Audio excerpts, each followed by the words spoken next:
حضرت عبداللہ ابن عباس رضی اللہ تعالیٰ عنہ سے مروی ایک روایت ہے، میں ایک دن حضور کے پیچھے بیٹھا ہوا تھا، سواری میں حضور کا ردیف تھا، تو حضور نے فرمایا، اے بیٹے، اے لڑکے، میں تجھے کچھ کلمات سکھاتا ہوں، تو اللہ کے حقوق کا خیال رکھ تو وہ تیری حفاظت فرمائے گا۔ تو اللہ تعالیٰ جل شانہ کے احکام کی حفاظت کر، تو اسے اپنے سامنے پائے گا۔ اذا سألت فاسأل اللہ، جب سوال کرے تو اللہ سے ہی سوال کرے، اللہ سے مانگنے کا مزاج پیدا کر لیں کہ فرمایا تمہارے جوتے کا تسمہ بھی ٹوٹ جائے تو وہ بھی اللہ سے مانگو۔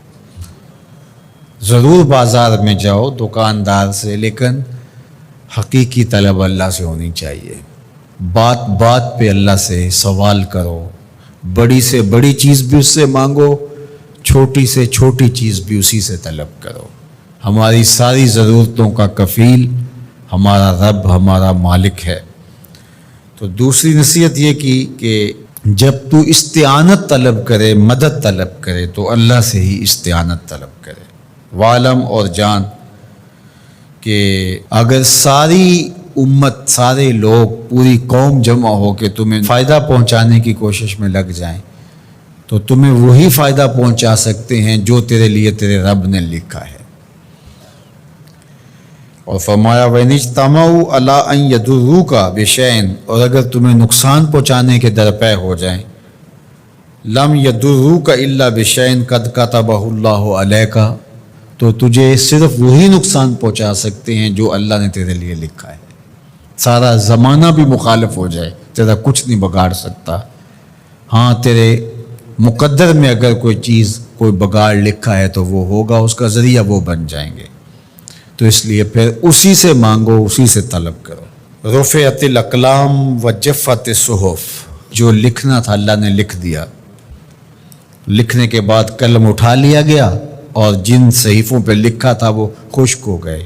اب کتابیں بند ہیں، تو اس لیے اس نے تیرے لیے جو لکھا ہے وہ ہو کے رہے گا، تو خام خواہ لوگوں سے ڈرنے کی ضرورت نہیں ہے، اور تیرا فائدہ، تیرا نقصان اسی کے دستے قدرت میں ہے، تو اسی سے طلب کر، اسی سے مانگ۔ اور فرمایا تو اللہ تعالیٰ جل شانہ کو رخاء میں، خوشحالی میں یاد کر، یعرف کا فی الشدہ، وہ تجھے مشکل میں پہچانے گا۔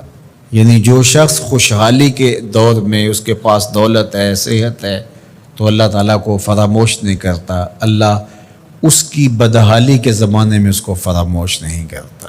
وعلم، اور جان، ان النصر مع الصبر، کہ جو مدد ہے وہ صبر کے ساتھ آتی ہے۔